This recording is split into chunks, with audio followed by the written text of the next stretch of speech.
Okay, so let's get to the juice that brought us here today. Basically, this, as we all know, this is our first series this is our first series, and we are starting with budgeting. Yes, that's right. We figured that if you're going to talk about money, then it's mandatory we just talk about budgeting, because that's the foundation of it all. So what I understand by budgeting, actually, when I think about budgeting, and guys, mind you, I like nice things. So when I think about budgeting is, it's just a way or a format that I lay out for myself so that I can track and know how I'm spending my money, where my money is coming from, and where it's going in an orderly manner. I really don't like things that are just scattered all over the place. So I use a budget. And one thing my kind of way of budgeting is I have to physically write things down with my own, because I just feel like it's more, it says me, I stick to it more. So what can you say, what is budgeting? So for me, I also wrote 2 articles so far, or maybe 3 this year, because with the beginning of the year is always that time of the year where everyone is looking at their finances, everyone has goals and everyone has targets. So I feel like at the beginning of the year is actually the best time to start budgeting. So if you are here watching this, good, you're on good track. So for me, budgeting is actually that point. It's you mapping that roadmap from where you are to where you want to go. So it's like getting from point A to point B. The in between A and B is your budgeting process. And for me, that means a spreadsheet, because I, as a typical auditor, everything of mine is in a spreadsheet. So I can't remember the book all the time, but I know 90% of the time I'll have my computer and my budget will be on that computer. Oh, yes. Just like they say, a leopard never loses its spots. Spreadsheet. Okay, so when it comes to budgeting, what do you think are common mistakes that people do when it comes to budgeting?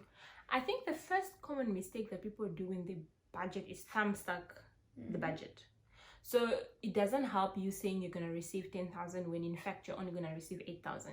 And it also doesn't help you saying that you're going to spend 600 on fuel when you actually know you're going to spend 800 on fuel.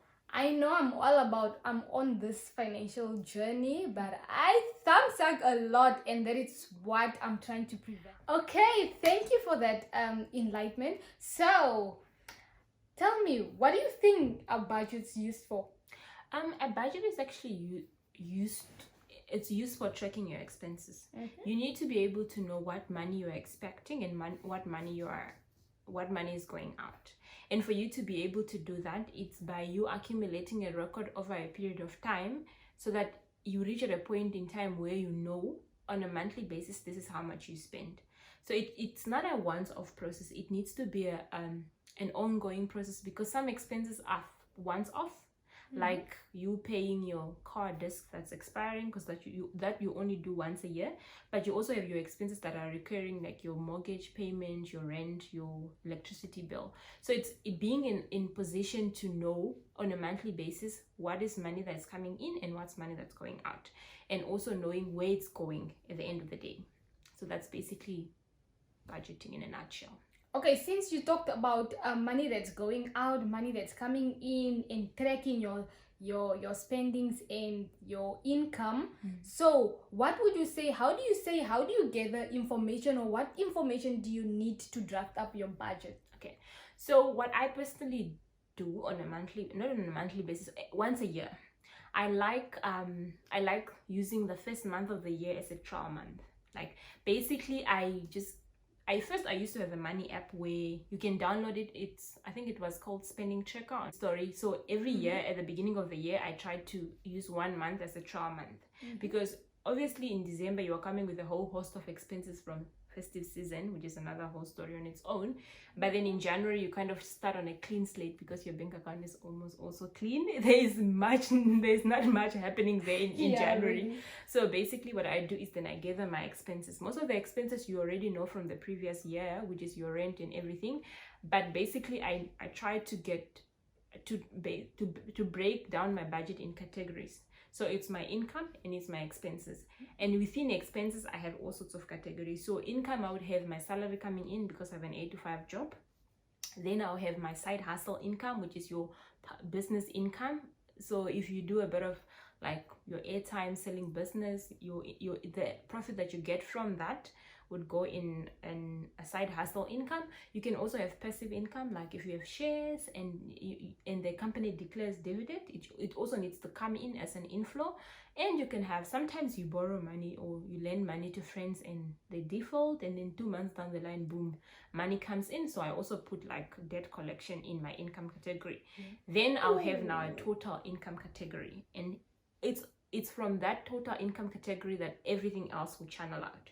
So how I set it up is I almost use the jar system, where I have the freedom jar, the spending jar, the emergency jar, and also it's a whole budgeting thing on its own. But what my main categories is, I have my living expenses.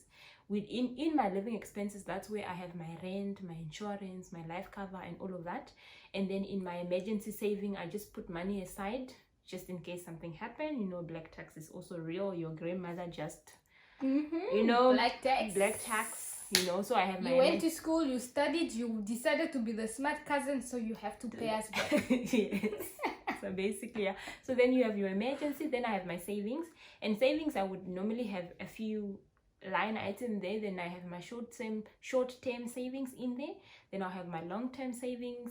Then I would have like a fixed goal that I have. Like, for example, when I was writing board exams, I knew the one board exam was coming up and it's 11,000, and obviously no one's gonna fork up 11,000 in 1 month. So things like that I would also put in that category. And then you also have, sometimes you have dedicated giving. It's not really your black tax, it's your doing something, giving back to the community, and you don't necessarily give it every month. So I also have a category for giving, and then I accumulate money, and then at some stage, if I want to do some sort of corporate social responsibility type of thing, then I give from there. So basically, yeah, that's how my budget in a nutshell is. Okay, your budget is almost similar to how my budget looks like, because I've also, I don't know if it's the accountant in us, but I also divided my budget into two main categories, which is the income and my at the very beginning I have my income, which includes my salary. And since in my salary I have my salary, and then I have a study allowance, which allows me to buy my books and pay for my tuition fees, since I'm registering somewhere in April for my CIMA.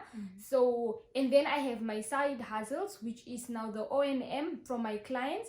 And then money that I also just, if someone maybe just said, I'm going to send you money, or just money that I'm going to get, then I have my total income.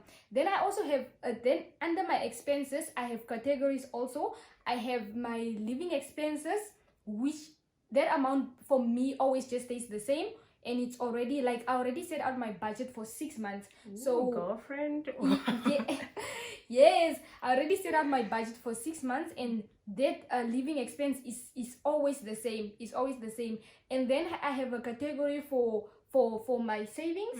My savings is also my savings actually change depending on my other category, which is now the black tax category, where I have money to help out cousins that ask me money from the previous month and things like that.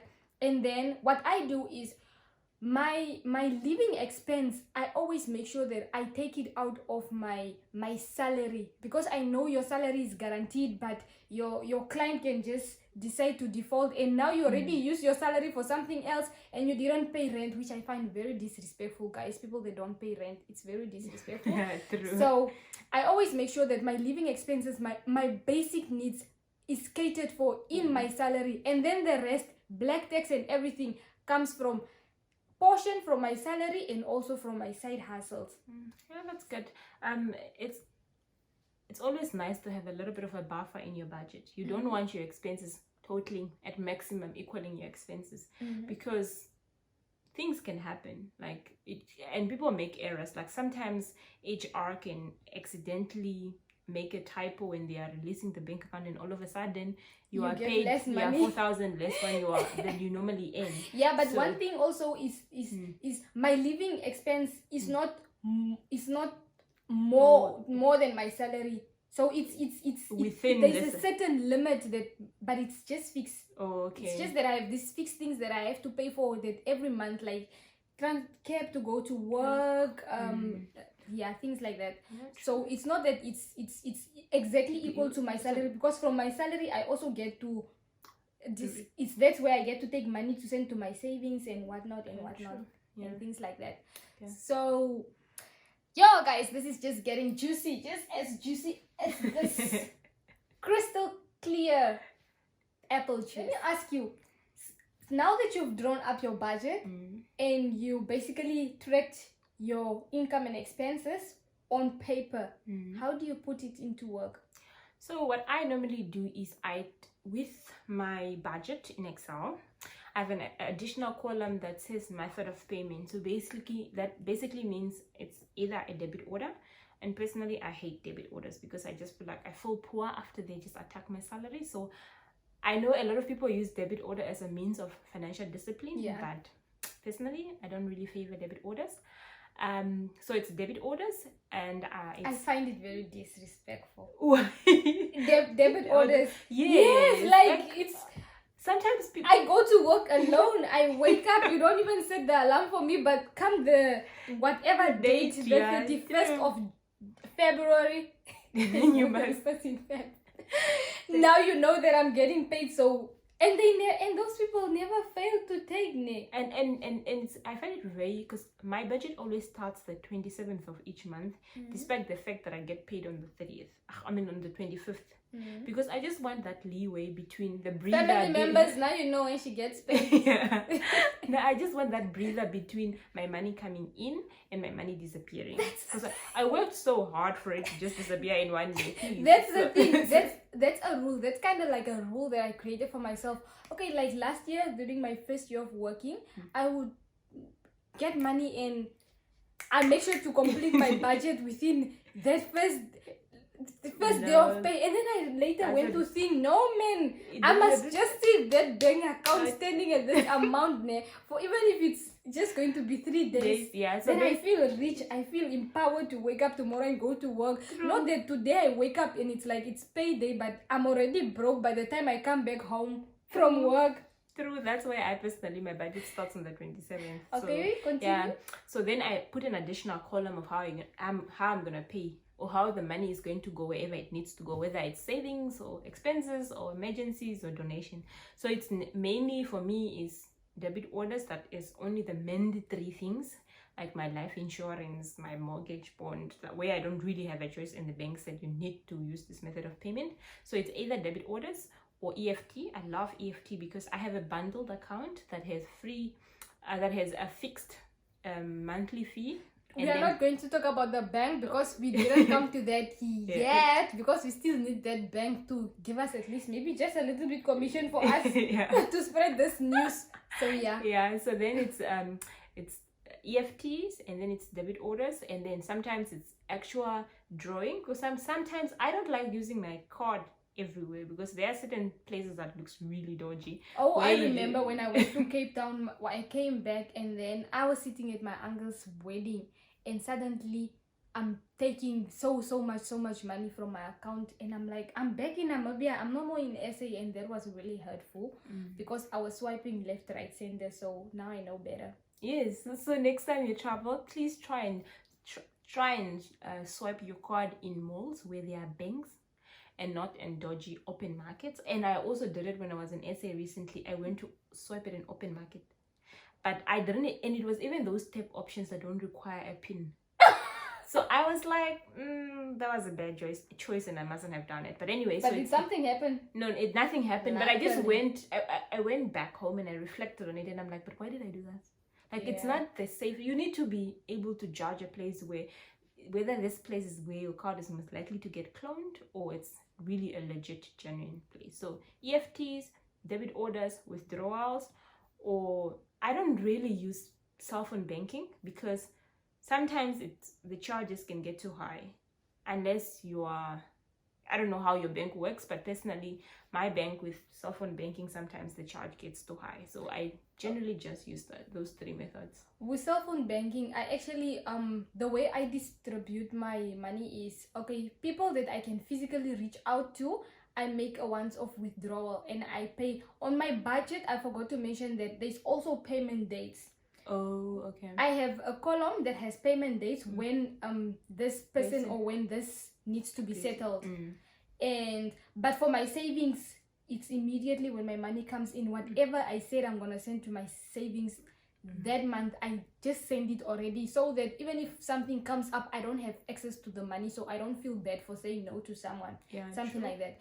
So what I do is, what I can, the people or the things I can physically reach, I withdraw once off amount, and then that's how I pay them.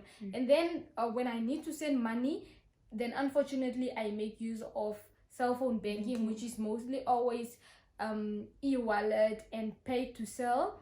But mostly the people that I pay, it's rare that I now do e-wallet. It's just pay to sell. And in my budget, I've set it up in such a way that I've also included a fee, which is just an estimation of my bank charges for transferring this money from one place to another and things like that.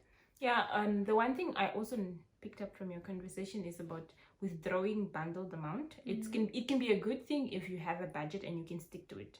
But it can also be a bad thing when you go and look at your bank statement later. So you see this 3,000 withdrawn from your account and you don't really know what you did with the money. So if your budget doesn't balance at the end of the day, you don't even know where to track the money. Where did the money go? So I personally, I use internet banking for everything. I have the app on my phone, I transfer, load beneficiary and all of that, and that way I can control the referencing I'm using on my statement. So when I pay my water, I say rates and taxes. When I transfer my money, when I transfer money to my mother, I say gift or black tax. When I pay when I save I just remembered something today. No, it's not today, but it's something that I always do. When I always get money from my side hustles and I have to deposit it into my bank. So I always my reference is always Mamsy Blesser. My goodness. Guys, I swear that is my reference. I use when I transfer money to my saving, my call account, I say Independence. When I transfer, there was another, and also I also named my bank accounts, because you can name your bank account. Really? So on my cell phone banking app, my main bank account where the salary comes in is the Garden of Joy. My home loan where the money goes to. It's really the promised land. So essentially, so I'm like, yo guys, you're so creative in the way you name them. The promised land. You need guys, some motivation. It's your house, it's your promise. I really love the creativity in it. So now, once you've set up your budget and you've gone through the month, paying your expenses, you have payment date, budgets don't always go according to plans, right? And expenses will always mushroom from nowhere. While you just finish your budget, like the other day, I was like sleeping and my aunt called and she said, can you please borrow me 500? No, 2,500. I'm gonna give it to you back on the 20th. Yeah, guys, it's like it's just bread. Yes, sure, auntie. I'm just sleeping on a 2,500. I can as well just give it to you now. So I said to her, I'm really struggling. You know this in Ojwambo we say wapatekena. So I'm like, my car is currently in the garage and I'm trying to fix the car, and then she says to me, I'm gonna pay. How about I pay it back on the 15th? Then I started thinking, is she really gonna pay it back? Because first she was paying it on the 20th because it's probably her payday. Now all of a sudden it's 5 days earlier. What's the probability that she's gonna get money 5 days earlier? So I said, no, the thing is the car is in the garage and I've already paid the deposit. So I need this money to hold it because I don't know when they're gonna anyhow. So but that's just an illustration of how things can come in and threaten your budget. Or sometimes you feel like, okay, you've finished your budget and boom, someone's emergency become your emergency. Okay, what I'll say to that is, guys, I'm not trying to say that I'm trying to be a bad person or I'm trying to be rude, but I have developed this thing whereby I'm going to be standing my ground. I find it very disrespectful that especially some people attack people's salaries just on, maybe you see it's 3 days before I get paid, and then suddenly you ask me for money. No, guys, now I'm putting it out there. My budget is already set for 6 months. Yeah? And money to help out works like this. If you want me to give you money, you can't call me this month and say, can you please give me money? No, then I'll put you in next month's budget. True. You should have called me the previous month, then you would have been in this budget. So what I'll say to that is just that expenses that it just comes and it feels like it's forcing you. Guys, if I'm not trying to say that I'm trying to be a bad person, but if it's an expense or something that just comes and you know it is really not that bad, if it's not gonna save someone's life, if it's not gonna save someone's life, set your ground and just say no. Just say no. We all had like some money to do. We all had money of our own. Yeah, we either all we have money mismanaged issues. it, or some people are just better saver than others. So you need to really stand your ground. So that's one of the things that can ruin your budget, and that's why sometimes you may give up on budgeting, thinking, what's the point if I do my budget and people are always gonna say, borrow me money, give me this, and then at the end of the day it gets you to default your budget, and then you don't see the point in this. Especially I find sometimes budget only, people will think that budget only works well for those that can follow through. And people will say that we are only talking for budgeting because we follow through with our budget, which is not the case. We also, like, I personally fall out of my budget, but I just know that there's a limit. I know, doch, I can't, Miriam, you can't fall out of your budget that you don't even have anything to send to your savings account. No, there is now. Some people go like you fall out of your budget so much so that you can't even afford to pay for your living expenses. Yeah, true. That you can't even afford to pay for your rent, which I find very disrespectful. You really do find it disrespectful, don't you? It is. So that's the first thing, mushrooming of expenses. You need to set your ground. The second thing, why budget doesn't work for many people, is because people don't do variance analysis. Like, variance analysis is just you saying, I was budgeting to receive 20,000, I only got 19,000. What happened? What happened to the 1,000? For example, in my last month's budget, I was expecting 2,000 that I borrowed a friend in December, which she defaulted in January and promised to pay back in February. So now I was budgeting to receive 1,000 more, and obviously my expenses now also included this 1,000, but this didn't come through. So it's me going back to say, okay, maybe the reason why I didn't put 1,000 on emergency saving is because they say the debt collection income that was supposed to come in didn't come in. So you can't really beat yourself up, because some of those things you don't really have control over. But then you also have the variance analysis on the expenses, which is most likely the things you can control. Like when I was in SA, again, I was traveling last month, and coronavirus. By the way, she travels a lot. She travels a lot. Yeah. And she has a beautiful garden. Ooh, thank you. So like last month, I was in SA, and because of coronavirus, guys, no one was going to any mall to go do any shopping. So I said I promised people I'll bring them something when I get back home, but I couldn't risk my life to go to the mall. So I said I'm going to buy stuff at the airport. And airports are expensive, so my shopping budget went out of proportion. But then again, it's something I can attribute to something specific. I can say, okay, I was expecting to spend 5,000 on shopping, and I ended up at 6,000. Why? Because 2,000 was because of the premium price of the airport. So it's being able to go back to your budget, to your budgeted figure, and find out, why did I go over or why did I go under? And that's variance analysis. And sometimes you can go over and under, but you would notice that the overall impact on your budget is null, because like, for example, the 1,000 I spent extra on shopping was money I'd budgeted to give to my sister, but it just so happened that my sister did not need the money that month. So either way, I was still within my budget. It just so happened that in one category I'm over, in one category I'm under. So it's just dealing with those favorable and unfavorable variances that will help you get better at your budgeting. Okay, while we are at this budgeting step, let's just throw in a bonus for those that have businesses, because we basically in this series for today we focus more on personal budgeting, personal finances. So how about those with companies? Actually, especially with our fellow youth, we have a lot of CCs going on and side hustles going on. What I also tell myself there is just do a mini profit and loss. which you just say sales, which is your money that's coming in, and your expenses, which is your money that's going out. Even just tracking that will help you, especially if you are that person that needs to focus on sales. Like you have a target sales figure that by month end I should reach 10,000. So you need to be able to say, okay, if I'm reaching 10,000, what is my daily target sales? So that when on a day-to-day basis, you know, okay, it's now 15 days into the month, and I'm only at 10,000. So if I'm reaching 20,000, will I be able to reach the extra 10 within the remaining 10 days? Guys, or so? do you see how this is getting so interesting?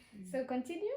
Okay, so then once you have that, it kind of gives your business a focus. And I don't know, just to give like a bit of an example here and there. So we've been running a driving school for almost like 6-7 months now, and last year it was running as a business, but it wasn't really a business.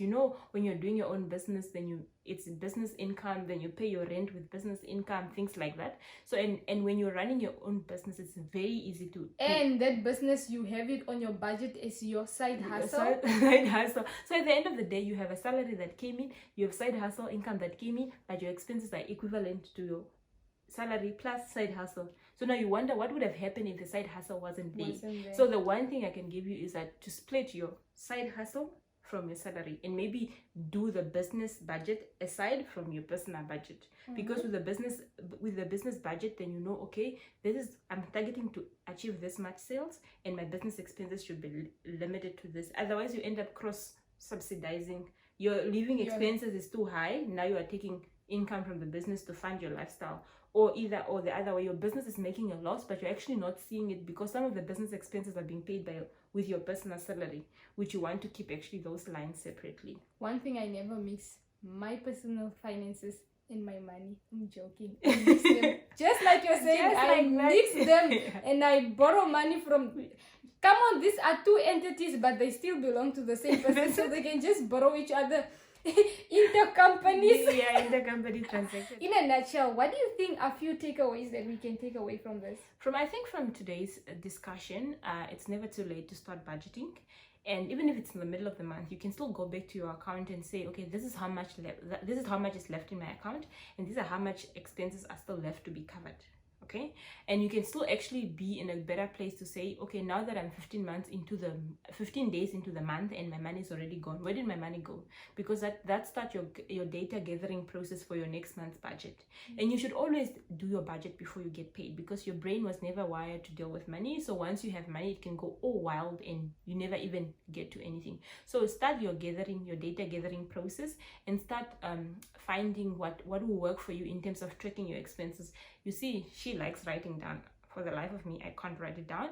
I tried the app, it didn't work for me, so I use Excel. And some of my friends are like, I don't even know how to punch in the formula. So you need to find what works for you. If the app works for you, then do the app. If Excel works for you, if the book works for you, whatever works for you, you need to find what works for you so that you can have that effective budgeting technique. And don't forget to always reflect back. It's pointless if you're going to set goals and just attempt achieving and don't go back and reflect to what you have done. So always do it before. I actually also do it just before I get paid, because when you get paid, trust me, you're never gonna go back to those numbers, and you're gonna say you're rich when you get paid. Yeah, you're gonna say it's a new month, I'm gonna start over without even reflecting what you just did with the money. So I personally, before my money comes in, I download sometimes, because my bank statement is already in Excel. I don't have to download it in Excel, but if you can print your bank statement, download your bank statement from your internet banking, whatever, and just look at what you did with your money. If you have those withdrawals that you can't even explain what you did with your money, maybe you want to limit your amount that you withdraw, so that you know if it's a 1.5, it went to pay rent, because your rent is 1.5. So it's basically that. Track your expenses, find what works for you, then stick to your reflecting process, and lastly, find an accountability partner. And also, don't beat yourself out if you default on your budget. But just don't do it often, because it defeats the whole purpose, because your mind is gonna tell you, doesn't matter, even if I default, I'm still gonna. Okay, just a bonus question in there. There are people that really want to budget, but they are so deep into debts, they are so deep into financial difficulties. What would you say? I know we'll have a different series for them, but what would you say to those so that they can be motivated to just go sit down and say, let me find a way that works for me. Let me try this budgeting thing out. Okay, so just like with anything, your problems and your mess, whatever you are in, is never going to disappear on its own. You need to sit and face it on. You need to come to terms with the numbers that you have. Some of us just know we are so much into debt, but we don't know how much debt you have. So you still need to have a full picture. Because you might even have lost track. Yeah, you must have lost track, or you might even be paying debt that's already fully paid off, because you don't even know how much you owe the certain suppliers. So you still need to do that exercise of saying, these are my debt and how do they fit into my budget. And sometimes you find out with all this debt, it's just impossible to settle them all. Then maybe you might want to consider debt restructuring or something, or working out a plan with your creditors. But that's a story for another day. But even you need to start writing down the numbers so that you know what you're dealing with. Yeah, guys, that's it. You heard it from my girl. You heard it from my girl. And I brought the juice and the other real juice. Oh, wow, the Cheers. real juice. Thank you for joining me. Thank you so much. And bye, guys. See See you you next next time. time. Let's keep it budget up.